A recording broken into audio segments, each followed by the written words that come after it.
अस्य धर्मीमार्गत्वात् प्रबलत्वेन कुत्रापि करोतु न देशादिनियमः। यतः देशादि आदिदैविक संपादनं भगवतैव। श्री विजयचरण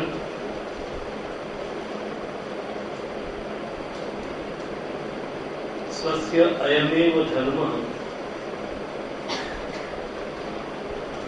એના વ્યાખ્યાનને આગળ વધારતા જણાવી રહ્યા છે કે મહાપ્રભુજીએ ચતુશ્લોકીમાં સ્વસ્ય અયમેવ ધર્મઃ ન ક્વ અપી એમ જણાવ્યું.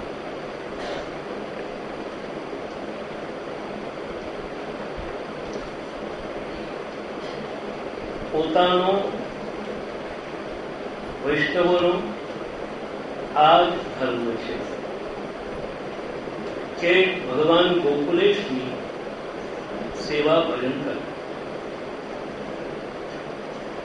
હવે આ જ ધર્મ છે એની અંદર મહાપ્રભુજીએ વિધાન કર્યું આ જ ધર્મ છે અને બીજા ધર્મોનો નિષેધ કર્યો બે શબ્દોથી. ન એટલે નિષેધ, ક્વ અને કદાચ. ક્વ એટલે ક્યારેય, ક્વ એટલે ક્યાંય પણ, અને કદાચ એટલે ક્યારેય.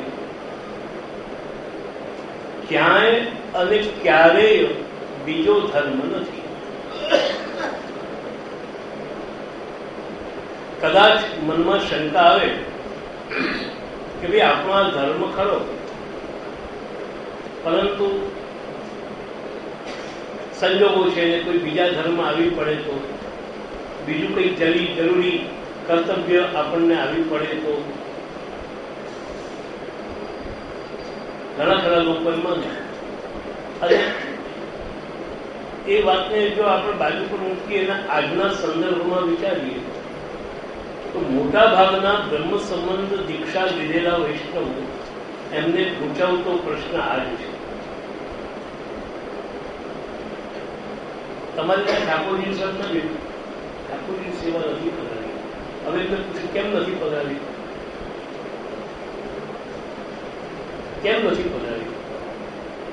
તમને સેવા કરવાની ઈચ્છા નથી, સેવા કરવાનો ભાવ નથી, સેવા કરવાની રુચિ નથી, તમે કેમ ઠાકોરજીની સેવા નહીં પધરાવી? તો વૈષ્ણવો કહે છે ભાઈ આપણે સેવા પધરાવીએ પછી કંઈક બીજું આવી પડે અને ઠાકોરજીની સેવા બરાબર ન નિભે, એના કરતા ન રહે બાંસ ન બને બાંસુરી. ઠાકોરજી જ ન પધરાવીએ તો કોઈ પણ કોમ્પ્લિકેટેડ સિચ્યુએશન લાઈફની અંદર આવવાના કોઈ સંભાવના નથી. પછી તો અપરસમાં નાવાનું નહીં, એટલે ગમે તે કપડા હોય તો પહેરી શકાય.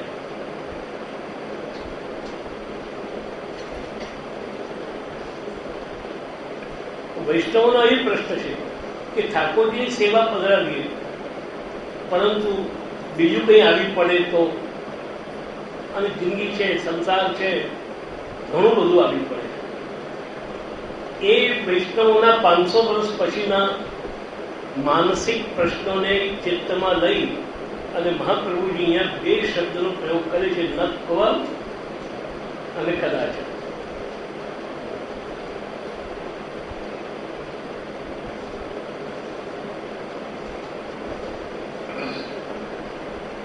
મુંબઈમાં રહેતા કેટલાક વૈષ્ણવોએ મને પ્રશ્ન પૂછ્યો કે મહારાજશ્રી, આ મુંબઈ જેવા શહેરની અંદર ઠાકોરજીની સેવા કેવી રીતે નિભે? આટલી નાની ઓરડીમાં મારે રહેવાનું, ઘર સંસાર પણ રહે, ઠાકોરજીની સેવા પણ હોય, પછી કેવી રીતે રહેવાનું? મેં એમને કહ્યું કે જો નાની ઓરડી પડતી તો મોટી ઓરડી લઈ લો, મોટી ઓરડી લઈ લો. એમણે કહ્યું કે આપને ખબર નહીં હોય મારા શ્રી, તો તમે ખબર પાડો. તો વડોદરામાં આપનો જેટલો મોટો બંગલો જેટલા રૂપિયામાં મળે એટલા રૂપિયામાં મુંબઈમાં બાથરૂમ પણ મળે છે. હવે આટલા બધા પૈસા અમારે લાવવા ક્યાંથી આ મુંબઈમાં? સમસ્યા બહુ ગહેરી હતી. મેં એમને ઇઝીલી જવાબ આપ્યો, તો પછી લોકો મુંબઈ છોડી દો. જ્યાં તમને સસ્તામાં સારી રીતે સસ્તાથી મોટી જગ્યા મળતી હોય ત્યાં તમે લઈ જાઓ. ના, એ તો શી રીતે બને? આપની આખી જિંદગી અહીંયા લાગેલી છે, આ મુંબઈ સાથે લાગેલી છે. મુંબઈમાં ધંધો ધાપો સગા સંબંધી આ તે ફલાણું ઠીકણું. મુંબઈ છોડીને જવાય કેમ? હું નહીં કહેતા તમે, પણ મને તમે એક સ્ટેમ્પ પેપર પર લખીને આપો કે હું મરતા દમ સુધી આ મુંબઈ છોડીશ નહીં.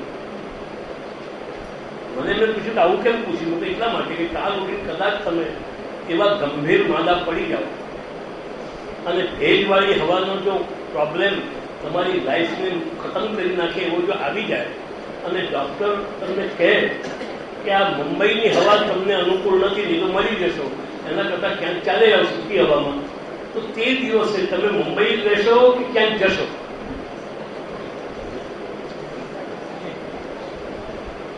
ક્યાં શું કરશો? બોલો. વડોદરા છોડીને ક્યાં જઈએ? મુંબઈ છોડીને ક્યાં જઈએ? અમેરિકાનું ન્યુયોર્ક ને ન્યૂજર્સી છોડીને ક્યાં જઈએ? પરંતુ જો ડોક્ટર આવું કહી દે તો પછી આપણે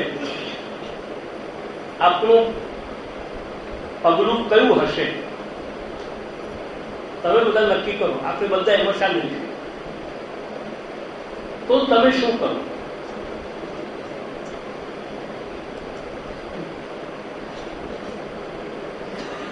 બોલો, એનો જવાબ આપો. તમે મુંબઈમાં જશો કે મુંબઈ છોડી જશો? અને એવા મુંબઈ છોડીને રહેનારા સેંકડો લોકોને હું ઓળખું છું, જે લોકો તબિયતને કારણે એ વખતે મુંબઈ કેમ છૂટી શક્યું?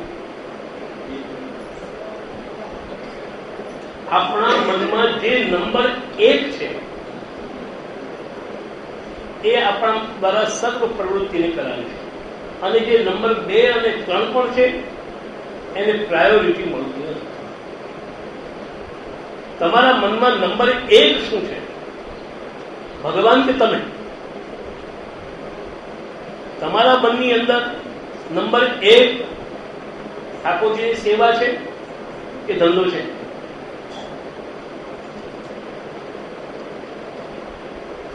તમારા નંબર 1 પર શું છે? એક બનેલી ઘટના કહું, પણ બહુ પ્રાઇવેટ છે, બહુ સિક્રેટ છે, એટલે આ હોલની બહાર કોઈને કહેતા નહીં પડે, ભૂલી ગયો દુનિયા. પણ એક જગ્યાએ, નામ તો નહીં આપું, પણ પ્રસંગ એવો બન્યો કે અમારા વલ્લભકુળની અંદર આવે છે ને 2 ભાગ પડી ગયા છે. કયા? ઠાકોરજીથી અમારા લોકોના ડાયવોર્સ કેવા થયા છે? એક ઘરમાં રહીએ છીએ પણ અમારા ડાયવોર્સ છે, અને અમે ડાયવોર્સી છોકરી છીએ એનું સબૂત એ આપું તમને કે ઠાકોરજીની રસોડું જુદું ને અમારું રસોડું જુદું.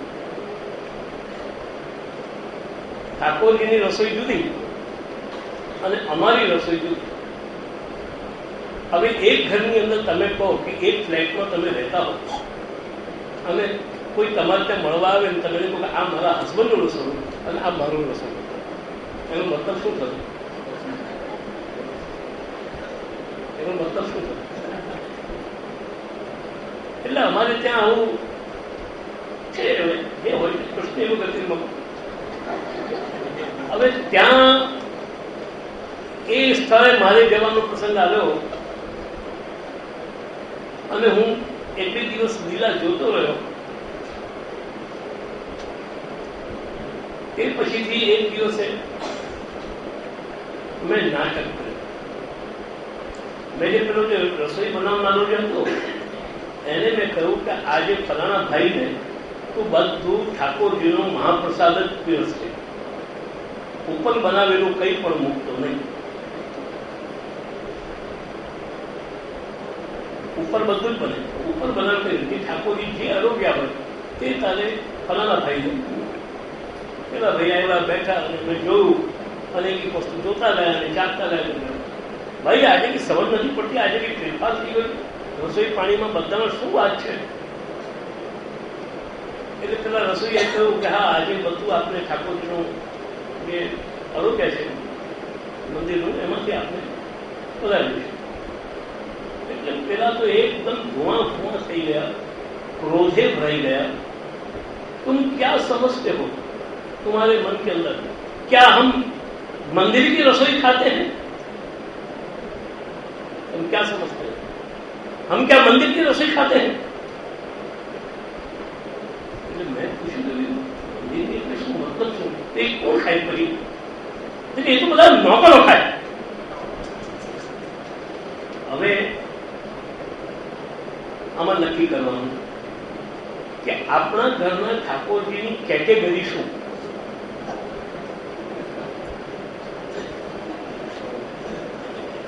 આપણા ઘરના જે ઠાકોરજી છે એ કઈ કેટેગરીના છે? તમારા ફ્રેન્ડ કેટેગરીના, તમારા વડીલ કેટેગરીના, તમારા નોકર કેટેગરીના, તમારા દીકરા કેટેગરીના, કઈ કેટેગરીના છે?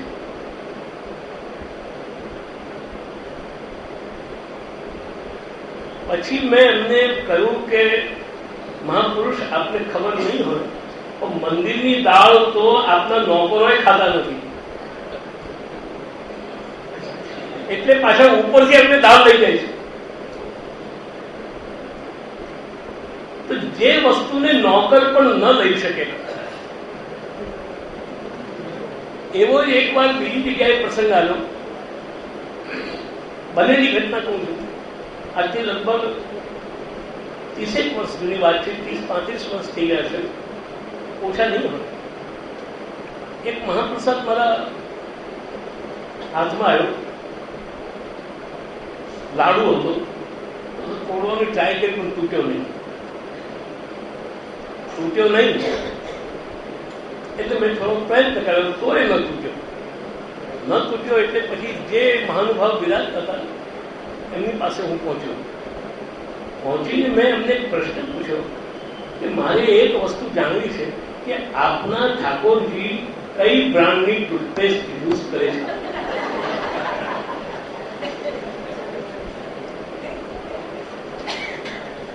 કોલગેટ કે ફલાણું કે ઢીકણું કે આપના ઠાકોરજી કઈ બ્રાન્ડની ટૂથપેસ્ટ યુઝ કરે છે? મને કે આવો પ્રશ્ન પૂછાય? ઠાકોરજી કોઈ યુઝ કરે? પૂછાય તો નહીં પણ પૂછવું પડે છે. કારણ કે મારી હવે ક્યુરોસિટી વધી ગઈ છે કે મારે પણ એ જ ટૂથપેસ્ટથી મારે હવે ડેલી બ્રશ કરવું છે. મારે પણ ઠાકોરજી જેટલા જ મજબૂત દાંત લગાવવા છે. મને કેમ એમ કે મેં પેલો લાડુ મારી પાસે હતો, મેં એમને કહ્યું જુઓ હવે એક કામ કરો, એક બેગ પણ લઈ ગયેલો સાથે રમવાનું. મેં આ બેટ આપ પકડો, હું સામેથી બોલિંગ કરું છું અને સિક્સર મારો. અગર જો આ બોલ આ લાડુ જો તૂટી જાય તો મને ક્યાં જતો? તો જે સિક્સર ફટકારવા છતાં પણ જે લાડુ તૂટે નહીં અને છતાં બેટને તિરાડ પડી જાય, હવે એ લાડુ જો ઠાકોરજી આરોગતા હોય તો એમના દાંતને દાદ આપવી જોઈએ કે નહીં? કેટલા મજબૂત દાંત હશે. હવે આટલા મજબૂત દાંત જો ઠાકોરજીના જે થયા એ કઈ ટૂથપેસ્ટ પર થયા?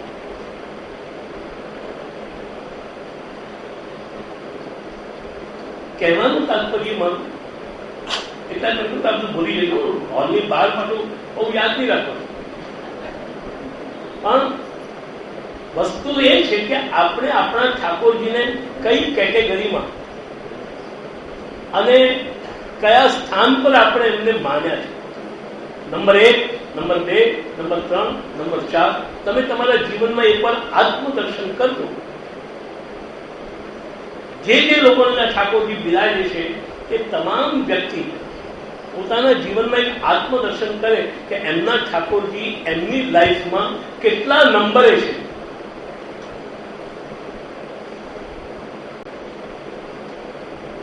કેટલામાં નંબરે છે. એની અંદર પહેલો, બીજો, જો ત્રીજો આવે તો ઠાકોરજીને એવોર્ડ આપજો કે તમને ત્રીજો નંબર મળ્યો છે મારી લાઈફમાં.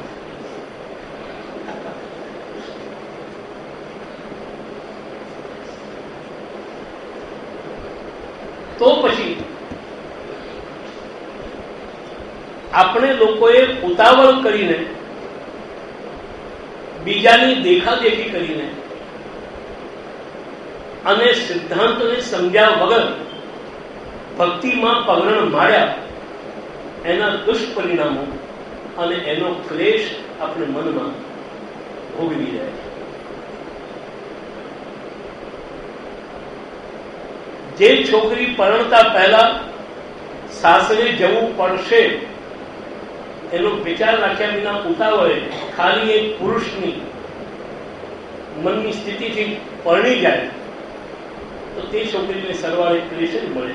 હવે એવો ક્લેશ આપણા સર્વ વૈષ્ણવોના જીવનની અંદર આજે વ્યાપી હોય છે. આપણે વૈષ્ણવો એવી છોકરીઓ છીએ કે પરણ્યા છીએ પણ સાસરે જવા માંગતા નથી. તમે પિયરમાં જ રહેવા માંગો છો અને પિયરનું જ સાંભળવા માંગો છો, પિયરનું જ કરવા માંગો છો. તમે સાસરાને યાદ કરવા માંગતા નથી અને સાસરાને અનુકૂળ થવા માંગતા નથી.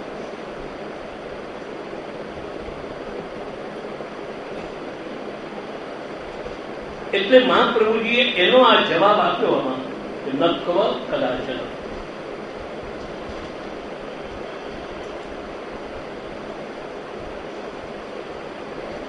જ્યાં સુધી તમને બીજો કોઈ પણ ધર્મ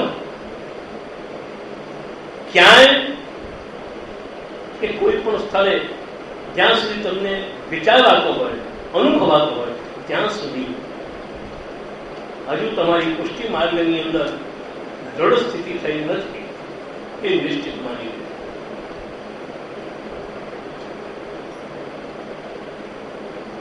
તમે જુઓ 84 વૈષ્ણવની વાર્તામાં કે મહાપ્રભુજીની કથાનો સમય શરૂ થયો, સમય આવ્યો અને કાચો ખાઈ અને પહોંચી ગયા. અને મહાપ્રભુજી જયારે પૂછ્યું ત્યારે જવાબ આપ્યો કે મારે માટે બેમાં જરૂરી છું. પેટ ભરવું જરૂરી કે આ સાંભળવું જરૂરી? બોલો તમે અમને શું કહેશો? કેમ મોડા? કેમ મોડા? તમે મોડા કેમ આવ્યા? તમે કથામાં, ક્લાસમાં, સત્સંગમાં મોડા કેમ મોડા? એના કારણનો વિચાર કર્યો? તમે એમ કહો છો આજે પેલો મળી ગયો, પેલું થઈ ગયું, કપડા મળ્યા નહીં, આમાં આમ થઈ ગયું, નીકળતી હતી અને ટેલિફોન આવી ગયો. તમે 1000 કારણો આપશો પરંતુ મૂળ કારણ શું? તમે મોડા કેમ છો?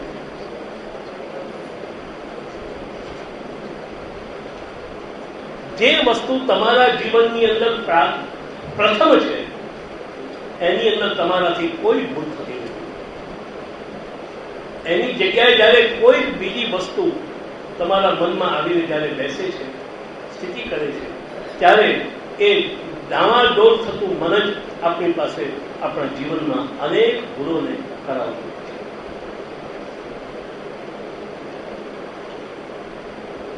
સાસરિયાઓ મારે બહુ સારું, પણ એના કરતા મારા પિયરિયાઓ હોય તો નથી ચાલે.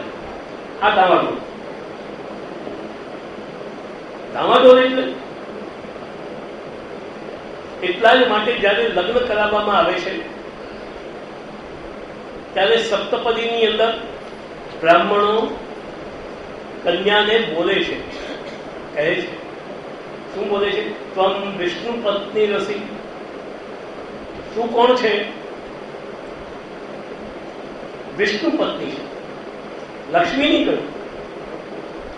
લક્ષ્મી કહેતે તો બેમાંથી કોઈ પણ એક વસ્તુ આવી જશે, પરંતુ એને કહ્યું કે ત્વમ વિષ્ણુ પત્ની રસી, તું વિષ્ણુની પત્ની છે. ડામાડોળ નથી. એટલે મહાપ્રભુજી અહીંયા બે શબ્દોનો પ્રયોગ કર્યો, ન ક્વ અને કદાચ. તમારા મનની અંદર સૌથી પહેલા આજને દિવસે જો મને જો પૂછો તો આના પહેલાનો પણ એક ધર્મ જે બ્રહ્મરાયજી કહી રહ્યા છે એના પૂર્વ પણ અગર જો કોઈ પ્રથમ ધર્મ તમારે જો આજને દિવસે આપણા જેવા લોકોને માટે વિચારવાનો હોય તો એ છે કે સૌથી પહેલા તો તમે તમારા ઠાકોરજી અને ઠાકોરજીની ભક્તિને જીવનમાં મુખ્ય છે એટલું સ્વીકારી લો. આજે થાય છે કે નથી થતું એ વાત છોડી દો. તમે સેવા કરો કે ન કરો, એમ નથી કહેવા માંગુ તમે સેવા જ કરો, ન કરો, પણ એટલું સ્વીકારી લો કે નથી કરતો એ મારી ભૂલ છે. સેવા ન કરો પણ સેવા જ કરવું મારું પ્રથમ કર્તવ્ય છે એટલું મનની અંદર એક વાર ફીલ કરી લો, અનુભવી લો. આટલું જો કરશો ને આપોઆપ તમારી પ્રવૃત્તિ, તમારા પગ એક દિશામાં આગળ ને આગળ જવા મળશે.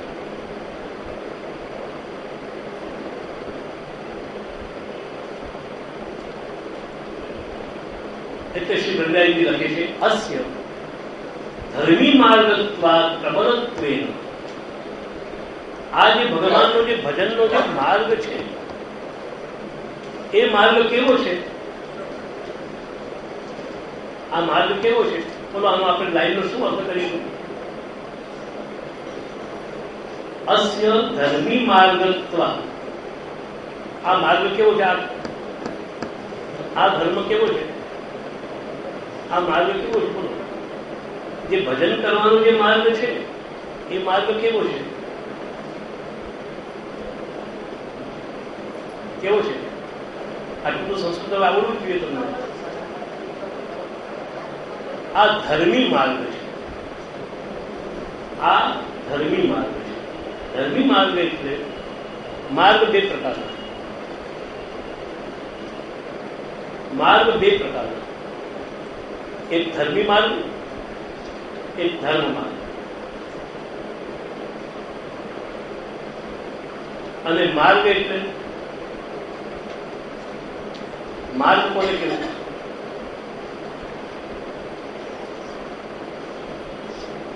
આપણે કહીએ કે ફલાણો રોડ, ફલાણો માર્ગ, ફલાણો રસ્તો, ફલાણી લેન. માર્ગ એટલે શું? સિમેન્ટ કોન્ક્રીટનો બનેલો હોય તે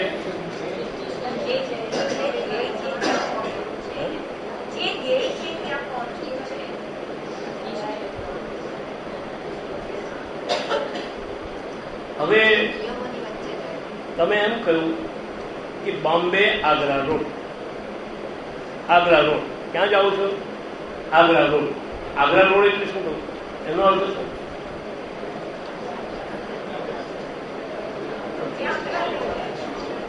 આગ્રા રોડ એટલે શું?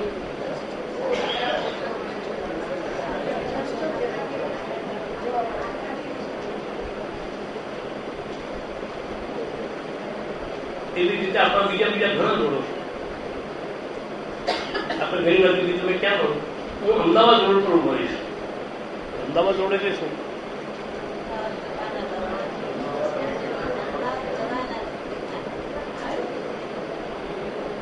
જે રસ્તાનું છેલ્લું પર્યવસાન જે અમદાવાદમાં, આગ્રામાં કે મુંબઈમાં થતું હોય તેને Agra road, Bombay road, Ahmedabad road વગેરે કહેવાય. બરાબર? તો હવે તમે વિચારો કે ધર્મી માર્ગ એટલે એનું શું અર્થ થયું?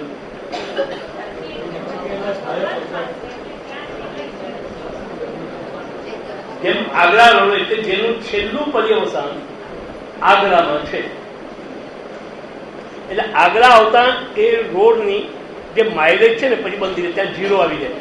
તમે રોડ પર વાંચો તો હજી આગ્રા કેટલું તો હજી 5 કિલોમીટર બાકી, હવે તમે 4 કિલોમીટર, હવે તમે 3 કિલોમીટર, હવે 2 કિલોમીટર, હવે 1 કિલોમીટર, પછી છેલ્લે 0 હતી. તો 0 હોય તો શું? આ રોડ અહીંયા પૂરો થઈ ગયો. અને પૂરો થઈ ગયો એનું પર્યવસાન ક્યાં થયું? આગ્રામાં. તેવી જ રીતે ધર્મી માર્ગ એટલે શું? જેનું છેલ્લું પર્યવસાન ધર્મીમાં હોય.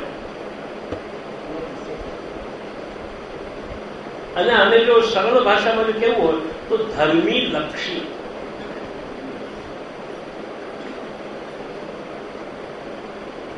અને ધર્મ માર્ગ એટલે જેનું છેલ્લું પર્યવસાન, જેનું છેલ્લું લક્ષ્ય ધર્મમાં જ હોય, ધર્મીમાં ન હોય. તો અત્યાર સુધીમાં તમે જેટલા પણ જેને તમે ધર્મ કહો છો,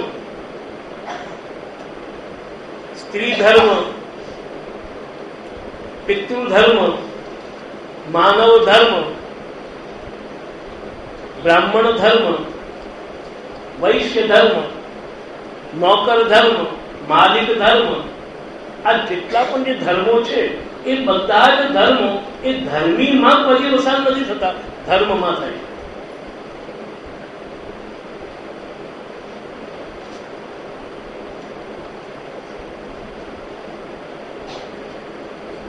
તમારો સ્ત્રી ધર્મ છે.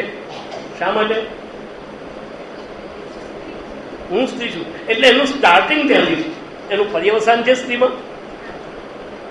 તમે જે સ્ત્રી ધર્મનું જે પાલન કરો છો એનું છેલ્લું લક્ષ્ય સ્ત્રીની અંદર છે. ત્યારે તમે સ્ત્રી ધર્મનું પાલન કેમ કર્યું? શા માટે કર્યું?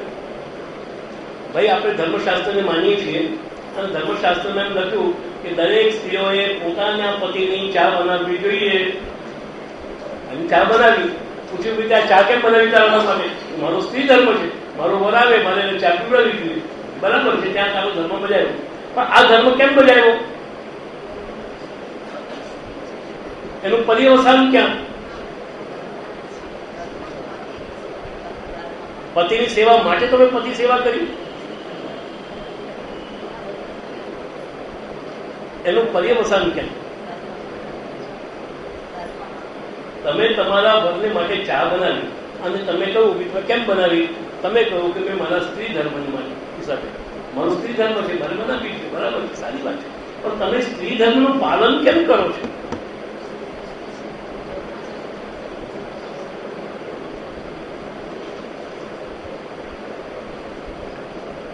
તમે સ્ત્રી ધર્મનું પાલન કેમ કરો છો? એનું શું કારણ? તમે તમારા ઘરડા બાપની સેવા કરી, તમે તમારા ઘરડા મા બાપની સેવા કરી. સેવા કરી બહુ સારી વાત છે, ઉત્તમ વાત છે. પ્રશ્ન મારો એ છે કે તમે તમારા ઘરડા મા બાપની સેવા કેમ કરી? તમે જો એમ કહો કે લાગણી છે માટે, તો મારે કઈ પૂછવું નથી. પણ તમે જો એમ કહો કે કેમ કે હું દીકરો થાઉં કે દીકરી થાઉં, તો પુત્ર તરીકે મારો પુત્ર ધર્મ છે કે મા બાપની સેવા કરવી, તો ત્યારે મારે આ પ્રશ્ન પૂછવાનો કે પુત્ર ધર્મનું તમે પાલન શા માટે કર્યું?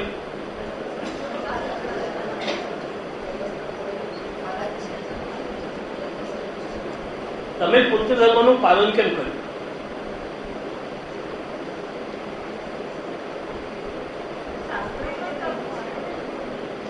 શાસ્ત્રમાં કહેલું આપણે માનવાની શું જરૂર છે?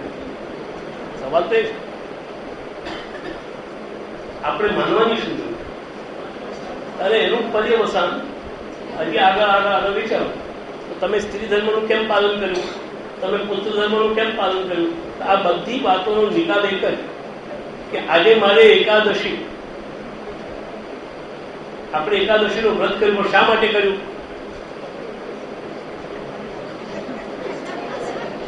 આજે મારે એકાદશીનું વ્રત કરી વૈકુંઠ પામી, એનું પર્યવસાન વૈકુંઠ.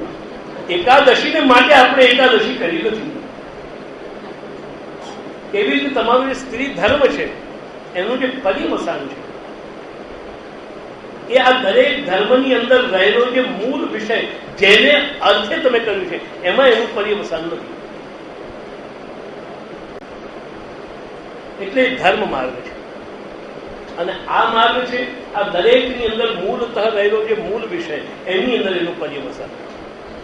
અને આ વાતને ઉપનિષદની અંદર બહુ સુંદર શબ્દોમાં કહેવામાં આવ્યું કે નવારે પુત્ર કામાય પુત્ર પ્રિયો ભવતી આત્મનસ્તુ કામાય પુત્ર પ્રિયો ભવતી નવારે પત્યુ કામાય પતિ પ્રિયો ભવતી આત્મનસ્તુ કામાય પતિ પ્રિયો ભવતી નવારે સર્વમ કામાય સર્વમ પ્રિયમ ભવતી આત્મનસ્તુ કામાય સર્વમ પ્રિયમ ભવતી. કોઈ એમ કહે કે મને મારો પતિ બહુ પ્રિય છે, કોઈ એમ કહ્યું કે મને મારો પતિ બહુ પ્રિય છે. ઉપનિષદ પ્રશ્ન કરે છે આની અંદર. આ ચર્ચા આખી યાજ્ઞવલ્ક્ય અને એમના પત્ની વચ્ચેની ચર્ચામાં આ મંત્ર આવે છે. ત્યારે અહીંયા પ્રશ્ન કરે છે કે એને પતિ શા માટે પ્રિય છે?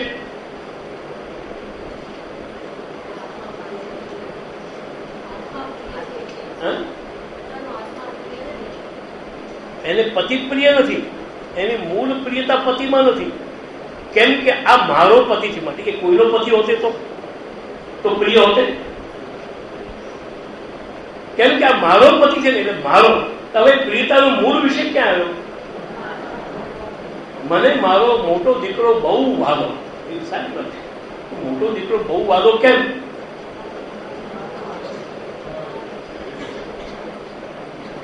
વાલો કેમ? કારણ કે મારો આ મૂળ શબ્દ જે મારો, એટલે જેટલા પણ આ પતિ પુત્ર ફલાણા ઢીકણા જેટલા પણ આપણે ગઝલોમાં બોલીએ છીએ તમામ એ બધાની અંદર જે પ્રિયતા છે એનો મૂળ વિષય જોવા જાઓ તો પ્રિયતા ખરેખર તો તમે તમારી જાતની અંદર તમારી પ્રિયતા છે.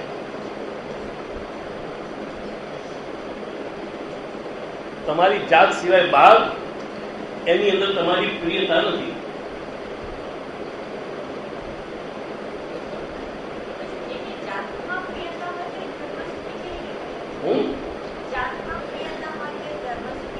કારણ કે મારું ઘર મારું એટલે મારો જ્યાં વિષય આવ્યો ત્યાં એની અંદર આપણી પ્રિયતા થાય છે. આ મારું ઘર, આ મારો વર્ગ, આ મારો છોકરો, આ મારા પૈસા, આ મારા કપડા, આ મારું કબાટ.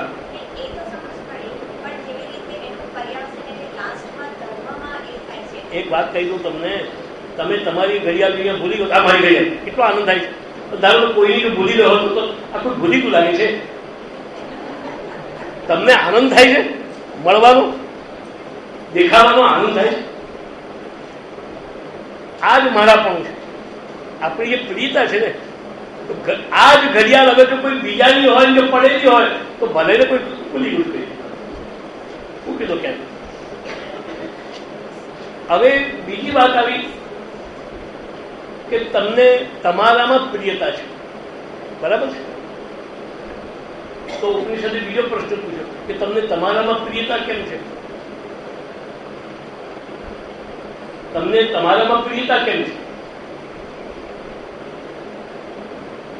તમને બીજી વસ્તુ પ્રિય, તમારામાં જ પ્રિયતા છે એનું કારણ શું?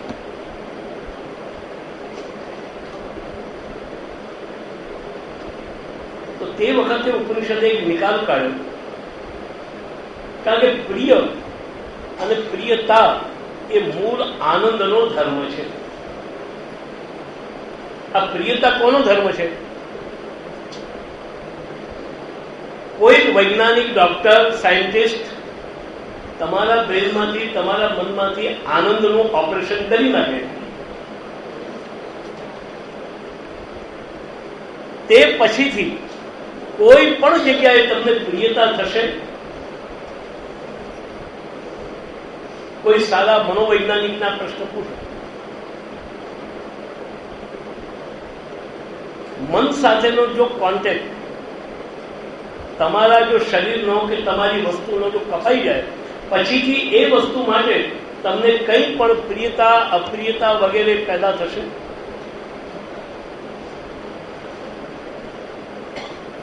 ત્યારે પ્રિયતા એ આનંદનો ધર્મ છે. આપણામાં આનંદ છે માટે આનંદના ધર્મ તરીકે પ્રિયતા પણ આપણામાં ઉત્પન્ન થાય. તો આ આનંદ આપણામાં છે, આપણે આનંદ નથી.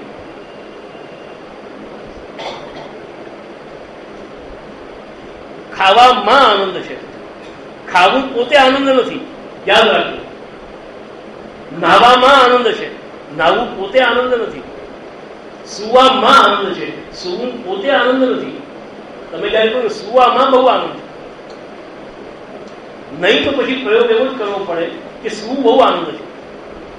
સુવામાં આનંદ છે, ખાવામાં આનંદ છે, અને ખાવામાં આનંદ છે એની અંદર આનંદ છે માટે તમને એમ બોલો છો કે ખાવામાં આનંદ છે.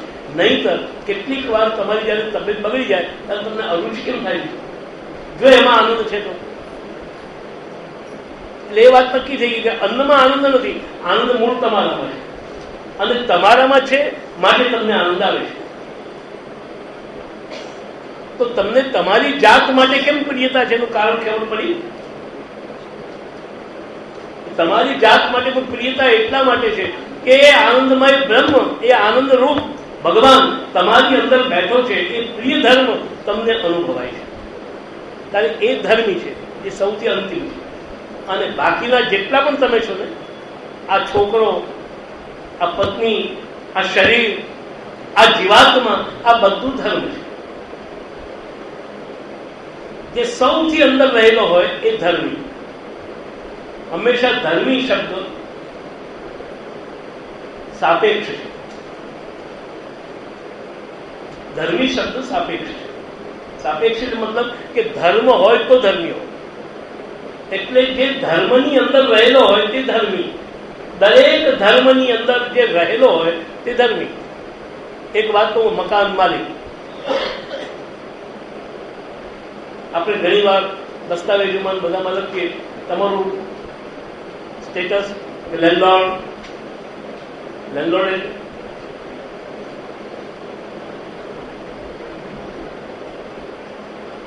તેવી જ રીતે જેમ એક લેન્ડલોર્ડ શબ્દ એ સાપેક્ષ છે.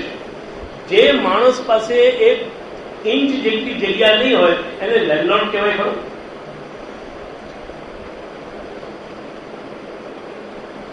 જેની પાસે ફૂટી કોડી નહીં હોય તેને શેઠ કહેવાય ખરું?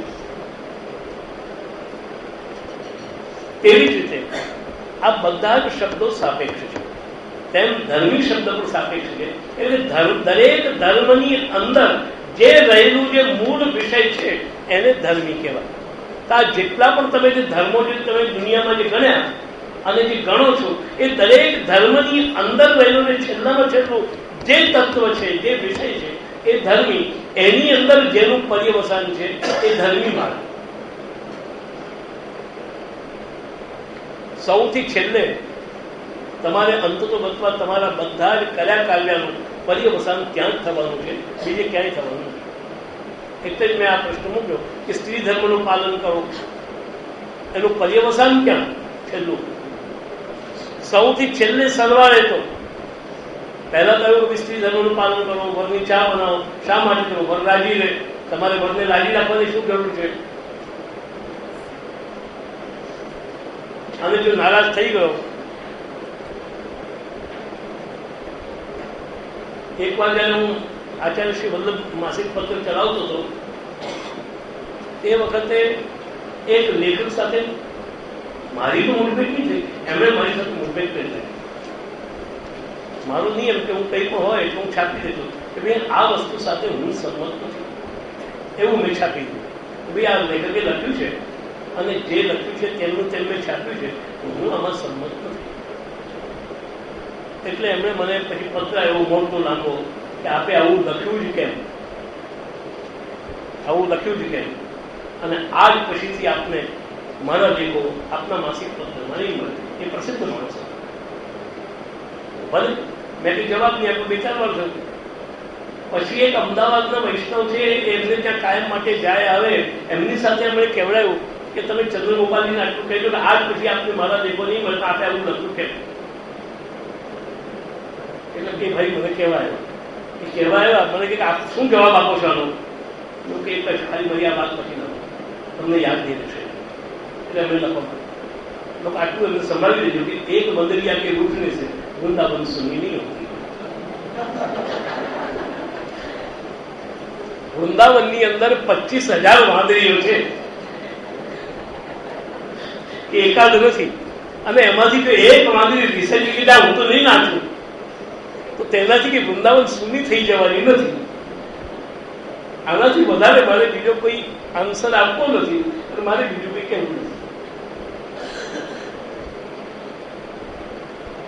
વર નારાજ થઈ જાય તમને શું વાંધો છે? કઈ વાંધો છે માટે આમ સરવાળે સરવાળે સરવાળે સરવાળે છેલ્લું એનું પર્યવસાન એ ભગવાનમાં થાય છે. તમે માનવ ધર્મનું પાલન કરવા માંગો છો, શા માટે કરવા માંગો છો? એનું છેલ્લું પર્યવસાન એ ભગવાનમાં થાય છે. તમે દેહ ધર્મનું જે પાલન કરો છો, શા માટે કરો છો? એનું છેલ્લું પર્યવસાન એ ભગવાન છે. એટલે જેટલા પણ જે ધર્મો છે એ ધર્મોની અંદર આ જે ભગવાનનું જે ભજન છે એ ધર્મી માર્ગ છે. અને આ ધર્મી માર્ગ જ પ્રબલ છે. ધર્મ સંબંધી વિષયો એ હંમેશા દુર્બલ કહેવાય છે. જે દરેકની અંદર કાયમ રહે એ જ પ્રબલ કહેવાય.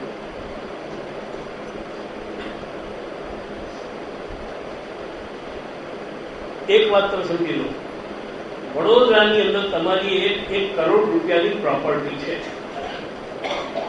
વડોદરાની અંદર તમારી કોઈ સારી જગ્યામાં, વેલ્યુએબલ જગ્યામાં 1 કરોડ રૂપિયાની પ્રોપર્ટી છે.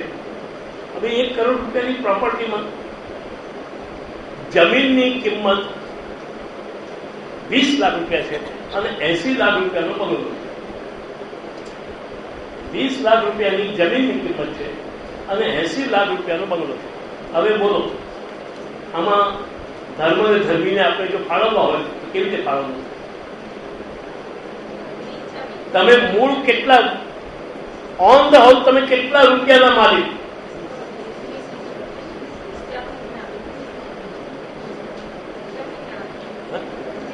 કારણ કે બંગલો છે ને, જો એક અગર જો ભૂકંપ આવ્યો એટલે યા તો તમારા 80 લાખ ગયા, યા તો પેલા ઇન્સ્યોરન્સ વાળાના 80 લાખ ગયા, કોઈ જ નતો ગયા. બરાબર? મૂળ તમારી કિંમત કેટલી, તમારી પોતાની ઓન પ્રોપર્ટી કેટલી જેના પર તમે ભરોસો કરી શકો કે ગમે તો ભૂકંપ આવશે તો આ જમીન તો રહેવાની છે. 50 વર્ષે જૂનું થઈ ગયું તો આ જમીન રહેવાની છે. આની અંદરનું ફર્નિચર અગર જો ફ્લડ આવ્યું તો એ નાશ થઈ શકે પણ આ જમીન તો રહેવાની છે.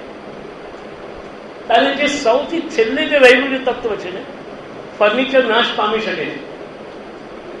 જે ફર્નિચર જે મકાનમાં છે એ મકાનનો નાશ થઈ શકે છે, પણ એ મકાન જે જમીનમાં છે એ કાયમ માટે છે, માટે એ તમારી પરમેનન્ટ વસ્તુ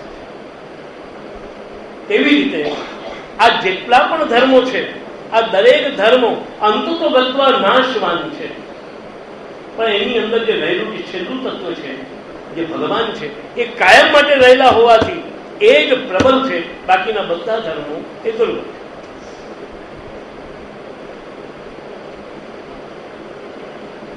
ભલે તમે દસ્તાવેજની અંદર લખાવો કે આ જમીન મેં તમને યાવતચંદ્ર દિવાકરવ લખી આપી.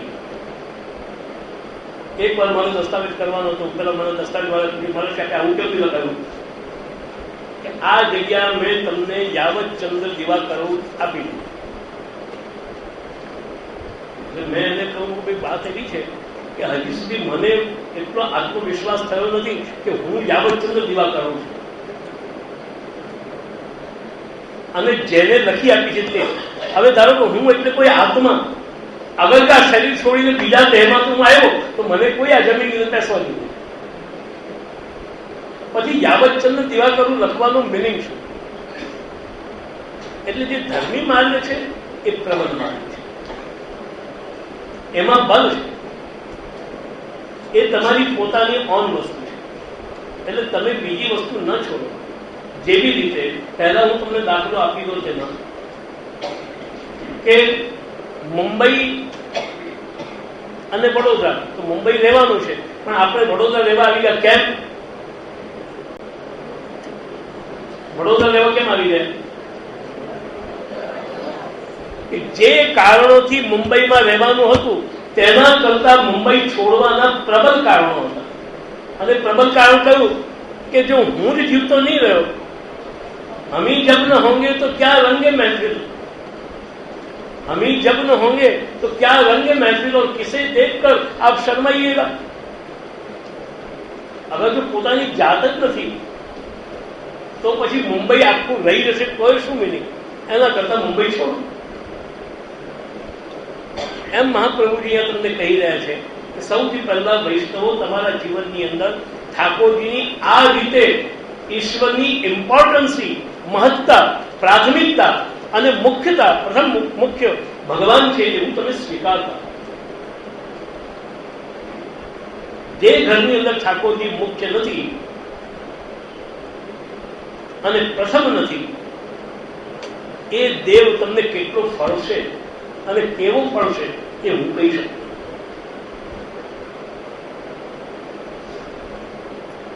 એટલે સૌથી પ્રથમ તો તમે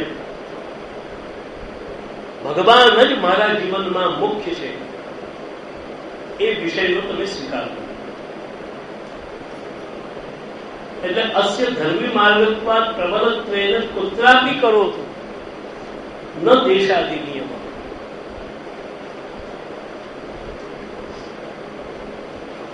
આ ધર્મી માર્ગ હોવાથી, ભગવાનનું ભજન રૂપી જે માર્ગ છે એ ધર્મી માર્ગ હોવાથી તમે ક્યાંય પણ કરો તમારા માટે કોઈ પ્રોબ્લેમ જ નથી. આ પુષ્ટિ માર્ગ આધુનિક સમયમાં પણ વ્યવહારિક છે કે નહીં એનો પણ ઉત્તર આમાં આવી જાય છે કે તમે કોઈ પણ જગ્યાએ કરો ઠાકોરજીની સેવા. એ વાત નક્કી છે કે તમારે જો યજ્ઞ કરવો છે, તમારે જો કોઈ તીર્થ કરવા છે તો તમારે તીર્થની જગ્યામાં જ જવું પડશે. ધારો કે તમને કોઈએ કહ્યું કે ગંગા સ્નાન કરવાથી પાપ નાશ પામે છે. હવે એ પાપનો નાશ કરવા માટે તમારે દેશની અપેક્ષા થઈ કે જે દેશમાં ગંગા છે ત્યાં તમે જાઓ તો જ તમારા પાપનો નાશ થાય. પણ ત્યાં વડોદરામાં બેઠા બેઠા થાય. ત્યારે હવે પ્રશ્ન આવ્યો કે તમે ઠાકોરજીની સેવા, આવતીકાલે તમે અહીંયાથી ઉત્તર ધ્રુવ રહેવા ગયા, નોર્થ પોલ અથવા તો સાઉથ પોલમાં તમે રહેવા ગયા, તો ત્યાં ઠાકોરજીની સેવા પધરાવી જવાય કે તમારે કોઈને પૂછવાનું નહીં. તમારે લોકોએ કોઈ જેનું માથું ખાવું નહીં. ત્યાં ઠાકોરજી લઈ જવાય કે નહીં લઈ જવાય? ત્યાં ઠાકોરજી લઈ જવાય કે ન લઈ જવાય? જ્યાં તમે દુનિયામાં છો ત્યાં ત્યાં તમે તમારા ઠાકોરજીને સાથે પધરાવી શકો છો અને ત્યાં ત્યાં તમારી જે સુવિધા હોય તે અનુસાર તમે ઠાકોરજીની સેવા કરી શકો.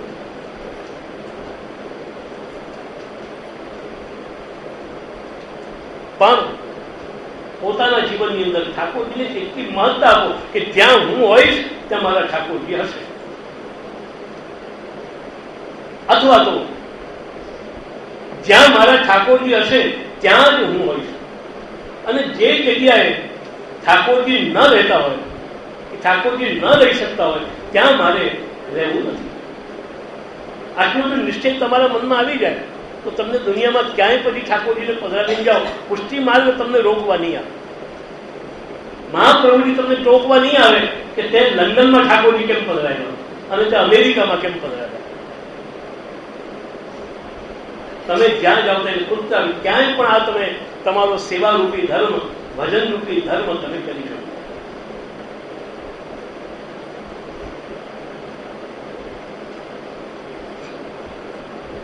કુત્રાપી કરો તો ન દેશાદી નિયમ. અહીંયા પુષ્ટિ માર્ગની અંદર અમુક દેશમાં જ થાય તેવો કોઈ નિયમ નથી. ભગવત સેવા, ભગવત ભજન કે ભગવાનનો ભાવ એ અમુક જ દેશમાં થઈ શકે અને અમુક દેશમાં ન થાય તેવું અહીંયા છે નહીં. એક અમારા ત્યાં બનેલો દાખલો કે અમારા દાદી એટલે વ્રતલાલજી મહારાજશ્રીના વહુજી એ લીલામાં પધાર્યા, ગુજરી ગયા. એ ગુજરી ગયા એટલે અમે બાદ આખું કુટુંબ સ્મશાનમાં પહોંચ્યું. અશ્વિની કુમાર સુરત, અમે બધા અશ્વિની કુમારમાં પહોંચ્યા અને બેઠા. અમારા સુરતના ઘરના બાળકો હતા, કાંકરેજના ઘરના હતા, બધા અમારા આખા પરિવારના બધા જ હતા. ત્યાં દાહ સંસ્કાર થઈ ગયો છે અને અમારે ત્યાં નિયમ એવું છે કે જ્યાં સુધી અસ્થિ સિંચન કરવામાં ના આવે ત્યાં સુધી કોઈ ત્યાંથી નીકળે નહીં. એટલે અમે બધા બેઠેલા હતા અને ત્યાં દાહ ચાલુ હતો. એટલે દાદાજી મહારાજ બિરાજતા હતા. વિચારજો તમે, એક તો એમના પત્ની ગયા, મોટો લોસ. બીજે નંબરે એમનું જ્યારે આ ઘટના બની ત્યારે 75 વર્ષની એમની મેરિડ લાઈફ પૂરી થઈ ગઈ. 75 વર્ષ એમના લાઈફના નહીં, એમની મેરિડ લાઈફના. અને પાછું એવું પણ કે બે વચ્ચે કોઈ કચકચ હતી. અમારા દાદાજી મહારાજ જ્યાં સુધી આ ભૂતલ પર બિરાજ્યા એમણે કેવળ અમારા દાદીના હાથના દાળ શાક ખાધા છે, બીજા કોઈના હાથનું મેં ચાખ્યું પણ નથી. અને એમનો આગળ કે નહીં, તમારા દાદાજી તો બધું હું જ કરી. આટલો બધો બંને વચ્ચે સ્નેહ. આ સ્થિતિમાં હવે એ દાદી ગુજરી ગયા છે તો એમના મન પર કેવી અસર હશે એ કલ્પના કરી શકાય છે. અમે બધા બેઠેલા હતા સ્મશાનમાં અને બધા ચૂપચાપ કરી કે સ્મશાનમાં બીજું શું બોલાય અને બીજું થાય છે ને રાખતો સમય. એટલે અમારા દાદાજીએ એકદમ બસમાંથી આજ્ઞા કરી કે શું તમે બધા ચૂપચાપ બેઠા છો, કોઈ સારી ચર્ચા કાઢો ને.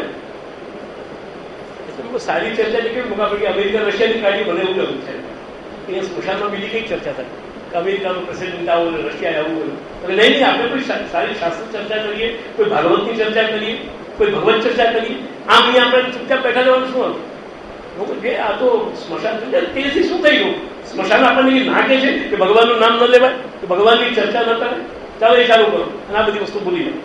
તે પછી જે અમારો આખો પરિવાર જે શાસ્ત્ર ચર્ચામાં પડ્યો તો કોઈને અનુભવ પણ ન થાય કે આ સ્મશાનમાં બેઠા છે. ન દેશાદી નિયમ. આ ધર્મી માર્ગ એવો છે કે એની માટે સ્મશાનમાં બેસીને આ થાય કે ન થાય તો થઈ શકે છે. તમે સ્મશાનમાં બેસીને પણ અગર જો ભગવત ચર્ચા, ભગવત નામ સ્મરણ, ભગવત ગુણગાન અગર જો તમે ગાવા માંગો છો તો તમે ગાઈ શકો છો. સ્મશાન જેવી અપવિત્ર જગ્યા પણ તમને રોકી શકતી નથી. એટલે ન દેશાદી નિયમ.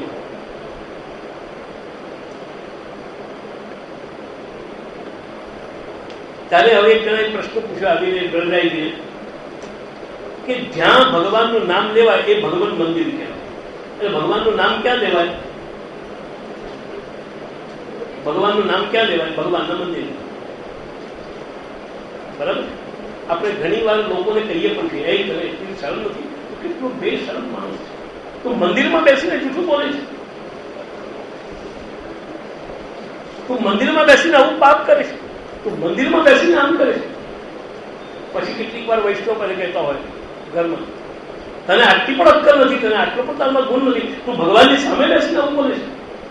ઠાકોરજીની સામે ઘણી વાર આપણે ખાતરી આપી, હું ઠાકોરજીની સામે આ વાત કહું છું.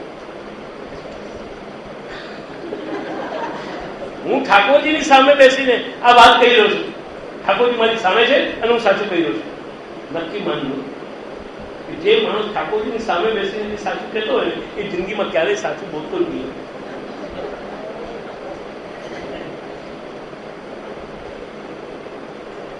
કારણ કે ઠાકોરજી દેખાવા જોઈએ ને. ઠાકોરજી જો દેખાતા હોય તો આ ઠાકોરજી અને એની સામે આ પ્રશ્ન આવે. ઠાકોરજી દેખાય છે? ઠાકોરજી ક્યાં છે? એને શું દેખાય છે? જે આંખથી દેખાય છે તે જુએ છે.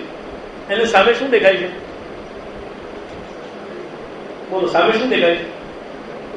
કોઈના ઘરમાં ચિત્રજી ને કોઈના ઘરમાં લાલજી. હવે બોલો, એને શું દેખાય સામે? જે દેખાય છે તે દેખાય છે. શું દેખાય છે? કાગળ ચિત્રેલો કાગળ, અનેક પિત્તળની આકૃતિ. બોલો, આનાથી બીજું દેખાય છે? ભગવાન દેખાતા નથી. મહાપ્રભુજી પોતાની સુબોધની પંક્તિમાં લખે છે કે આવા લોકોના મનમાં, મોઢામાં ભગવાન જ આવતા નથી. એટલે ભગવાનનું નામ બોલતા હોય તો ભગવાન એમના મુખમાં આવતા નથી. એવી રીતે આમથી આપણે મન જોઈએ કે આ ઠાકોરજી, ખરેખર સાચા અર્થમાં જો આ ઠાકોરજી હોય ને, હું ઠાકોરજી સામે, આ ઠાકોરજી મારી સામે છે, હું જૂઠું નથી બોલતો, એ જ માણસ ઠાકોરજીની સામે ગાળ દેતો હોય તો પછી એને સાચું બોલે કેવી રીતે માની લઉં કે સાચું બોલે, એને ગાળ કેવી રીતે નીકળી? જો એને ઠાકોરજી દેખાતા હોય તો એના મોઢેથી ગાળ નીકળતી. જો ઠાકોરજી સામે દેખાતા હોય તો ઠાકોરજી સામે એનાથી ગુસ્સો થશે, ગમે તેવો વ્યવહાર થશે. એટલે નક્કી વાત છે કે આપણને ઠાકોરજી દેખાતા. તો ભગવાનનું નામ ક્યાં લેવું? ભગવાનનું નામ લેવું ક્યાં? જે ભગવાનનું મંદિર હોય, પવિત્ર જગ્યા હોય, સારી જગ્યા હોય, ત્યાં કરવું.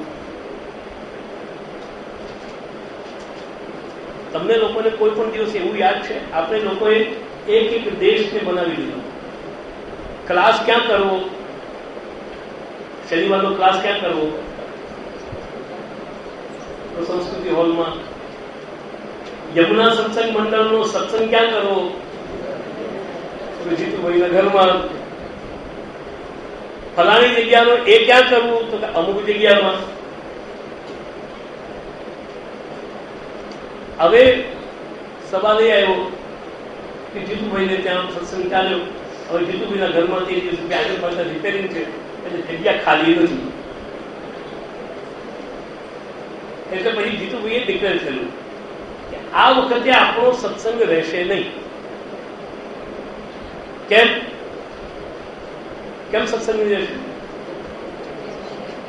કારણ કે જગ્યા રોકાઈ ગઈ છે. કેવી રીતે આપણી ક્લાસમાં ઘણી વાર અહીંયા જાહેર કરવામાં આવ્યું. સુની કાકા આગળ વખતે આવીને જાહેર કરી જાય કે આગલા શનિવારે આપણો ક્લાસ રહેશે નહીં. કેમ નહીં રહેશે? એનું કારણ મૂળ એના નહીં રહે એની મહત્તા નથી, એના કારણને વિચારવાનું. આવતી વખતે ક્લાસ કેમ નહીં રહે? કારણ કે આ જગ્યા સંસ્કૃતો રોકાયેલો છે માટે આવતી વખતે શનિવારે ક્લાસ થશે નહીં. હવે મને ચંદ્રગોપાલજીને આવીને પ્રશ્ન પૂછો કે અહીંયા બહાર બેસીને તમારાથી ક્લાસ થઈ શકે ખરો કે નહીં? સત્સંગ ના કે છે?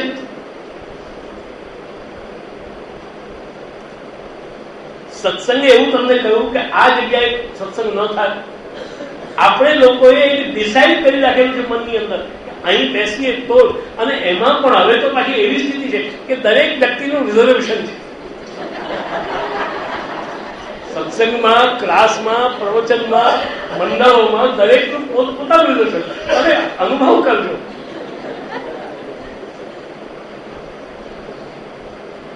તમે અનુભવ કરશો કે જે વ્યક્તિ જ્યાં બેસો, મારી જગ્યામાં બેસી હો, પાછી તો કોઈ બેસી જાય ભૂલથી, એને ખબર ન કઈ રીતે તમે બેસો, આ મારી જગ્યા છે.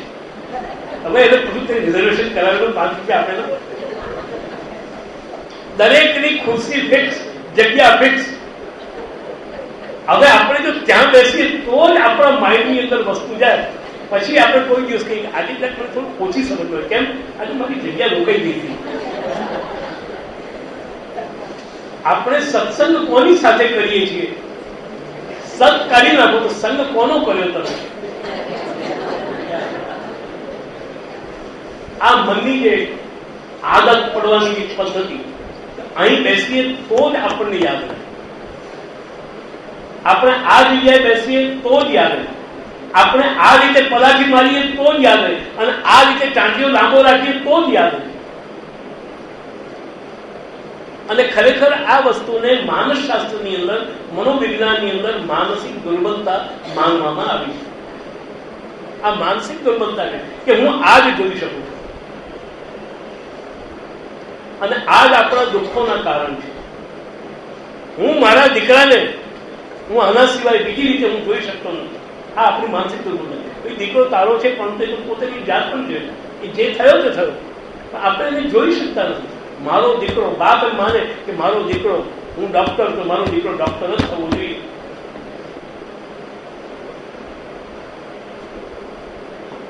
એટલે આપણે બીજી વસ્તુને બીજી જગ્યાએ જોઈ શકતા નથી.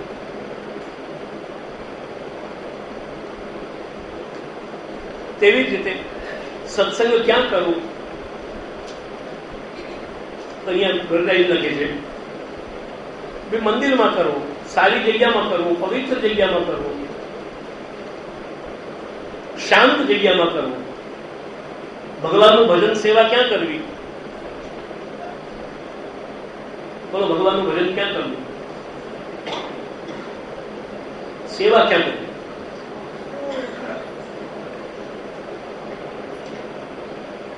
ઠાકોરજીની સેવા ક્યાં કરવી? જ્યાં અપરસ જળવાય ત્યાં કે નહીં? જ્યાં અપરસ જળવાય ત્યાં, અને જ્યાં અપરસ ન જળવાતી હોય ત્યાં ત્યાં સેવા કરવી કે નહીં કરવી?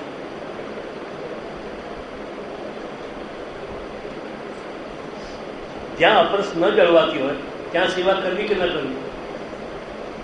જે જગ્યાએ દૂધ ન મળતું હોય ત્યાં સેવા કરવી કે ન કરવી?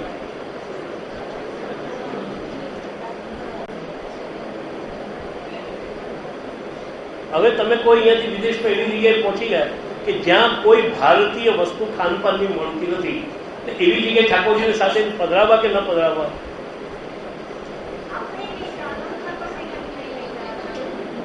હવે જવું જ પડે, શું કરું? એવું છે કે એક બહેન છે, એમને ઠાકોરજીમાં બહુ પ્રેમ છે, ભાવ છે, પણ એમના વરને બિલકુલ નથી, અને એ એમના વરના ઉપર ડિપેન્ડ છે. એને કહું તારે મારી સાથે આ જગ્યાએ આવવું જ પડશે. બોલો હવે શું કરવું?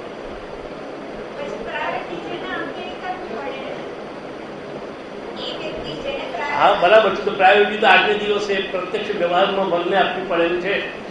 તો હવે ઠાકોરજીને પધરાવવા કે ન પધરાવવા? જેને પ્રાયોરિટી નથી આપતા તેને છોડી દેવું? હવે ત્યાં બિલકુલ કોઈ પણ ભારતીય ખાનપાનની વસ્તુ મળતી નથી, ત્યાં ઠાકોરજી પધરાવવા કે નહીં?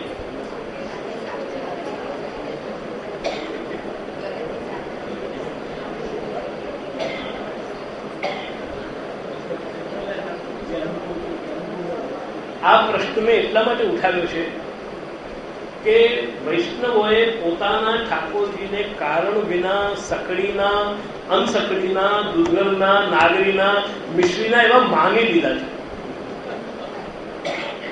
તમે લોકો એવું નક્કી કરી નાખ્યું કે મારા ઠાકોરજી સકડીના. હવે જો સકડી બહુ ન ધરાય અને ત્યાં આવી ન શકતો તો ઠાકોરજીને કેમ પધરાવાય? કારણ કે સકડીના ઠાકોરજી એટલે ઠાકોરજી જો ભાત ન ખાય તો કરવાનો છે.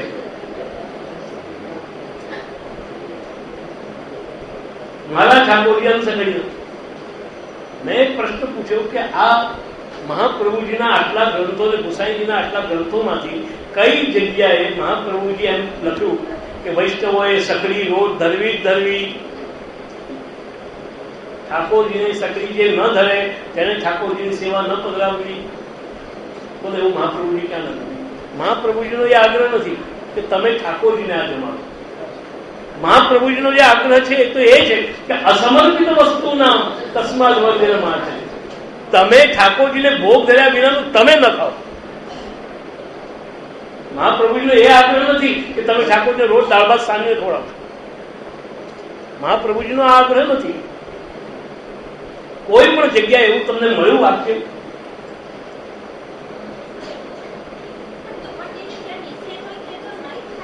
શું ઠાકોરજી ફળ તો મળે છે, તમે ગમે ત્યાં ફળ તો મળશે. ઠાકોરજીને જો કોઈ દિવસે એવું ઈચ્છા થાય अब 15 दिन तक हम फल ही खाएंगे तो તમને કઈ વાંધો છે? તમારી આવી પરિસ્થિતિ ભગવાને પહેલા કેમ કરી?